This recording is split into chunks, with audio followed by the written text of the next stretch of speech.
welcome to View from Above Tarot.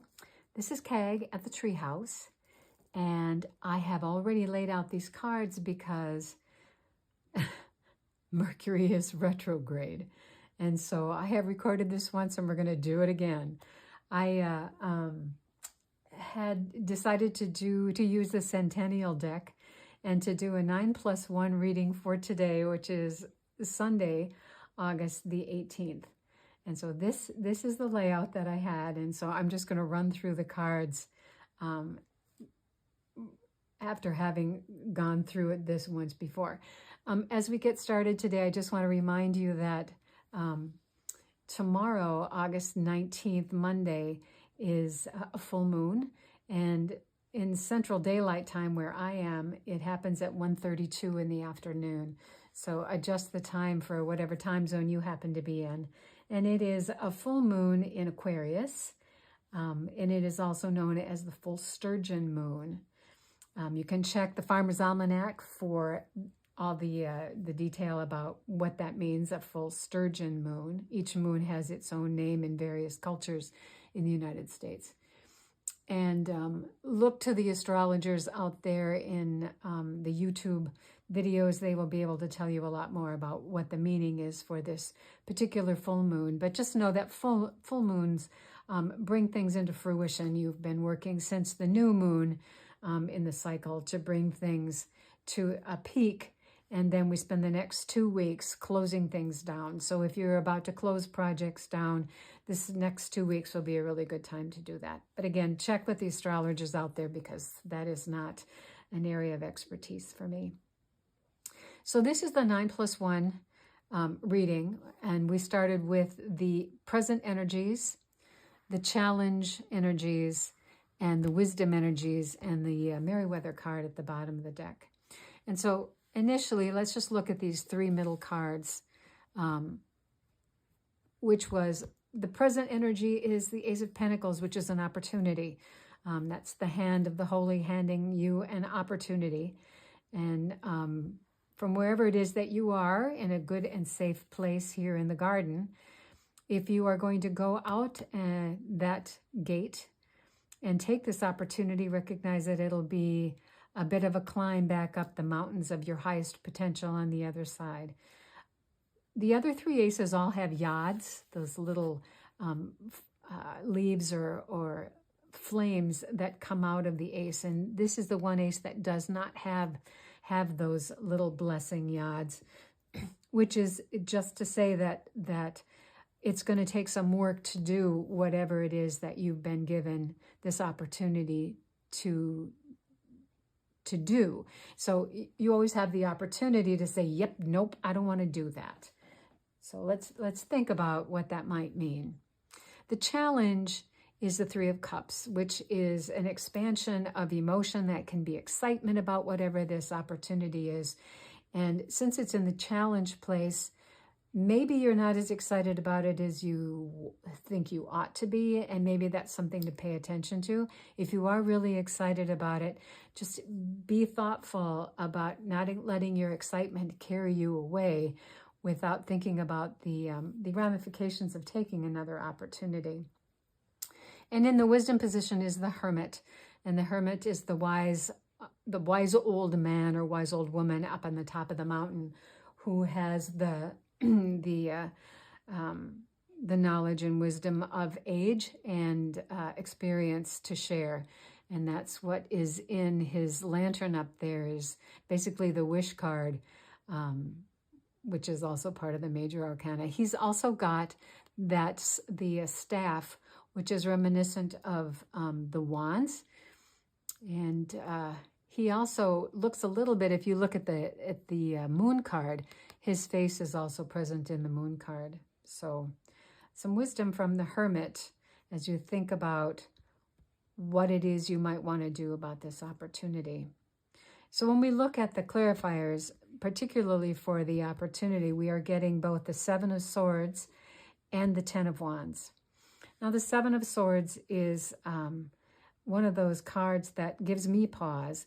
This fellow is carrying the swords with the blades exposed to his hands, which means that that's a risk. He's also not looking where he's going particularly. And there are 2 swords left behind. Sometimes that is referred to as something that will bite you on the backside if you don't take all the swords with you. So really the card is one of risk. It can also be one of deceit or deception. And so as you are looking at this opportunity, recognize that either there is something about this opportunity that doesn't quite feel right, and you may want to look into it a little further before you say yes, just to make sure that there's no deception or it isn't too good to be true. Or evaluate what the risk to you might be before you do this. Now, the other card that clarifies this opportunity is the Ten of Wands. And this fellow is not really seeing where he's going either, which is really interesting as these two tie together. And he's carrying a full load of wands, which is a heavy load. Look at how his back is bent. He's almost to the town, however, but it looks like it's going to be a lot of work, whatever this opportunity is. So looking at the risks and the work involved and moving forward to evaluate the challenge of this opportunity. So let's look at that. It sounds like it's really a good deal. And that may tie in right here with the deception piece. Does it look too good to be true? Let's be careful about that. To expand on this excitement that is coming as a result of this opportunity, we've got 2 clarifiers. The Fool, which is the beginning of the major arcana. He's carrying light, right? He's got his little knapsack there. He's about to jump off. Devil may care, will make the best of it, which is kind of a risky position also. Yeah. He's also carrying the white bloodless rose, which means that this is an idea that has not been manifest in the real world. So still thinking about ideas here. And that is articulated nicely also in the Two of Wands, which is really a great card. It's a card of planning and thinking about what your options are. He's looking out over the ocean, looking at, very far away about what it is that he could do. He's holding the world in his hands. He's got one wand attached to the side of the parapet, and he's got one wand loose.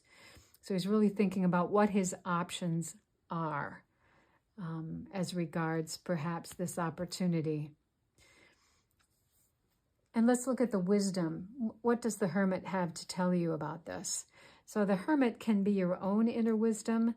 A lot of times it is the wisdom of somebody else who's already been down this path before, or somebody who knows something about this path. It can be an advisor. It can be somebody you're related to, a friend, somebody to maybe bounce these ideas off of to see if, in fact, this might be too big a risk, or it might be, something you haven't thought about before you've jumped in. So that is consulting the Hermit. Again, it could be you, your own self. It could be somebody else whose opinion you regard as somebody who's been down this road before. The Hermit is clarified by the Eight of Cups. The Eight of Cups comes just before the Nine of Cups, which is the Wish card. And when I look at this card, what I see missing is that 9th card for the Wish card. And what he's doing is going up the hillside to turn around and take another look at those 8 cups to see, are you really missing something? Or what is it in particular that you might be missing? Or what is it that you need? And do you need this opportunity? And maybe you do. And maybe it is worth the work and the risk to go forward.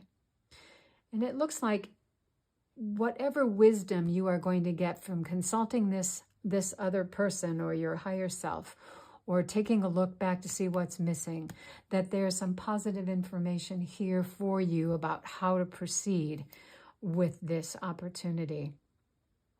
The Merryweather card is the Six of Pentacles, and that card tends to be the giving and receiving card, and an uneven relationship where the benefactor here is giving the breadcrumbs to the beggars. So be cautious about, I would say, be cautious about the strings. If you do go forward with this, make sure that you understand all of the ramifications, the risks involved, and the work involved before you take it on. But it does look like it could be a successful endeavor as long as you are aware of all of these peripherals that sort of augment what looks like a great opportunity here. So that is what I have for you here at the Treehouse this morning. If this reading has been helpful to you, please like, share, and subscribe to the channel. And I will welcome you back again tomorrow here at the Treehouse for another A View from Above. Blessings.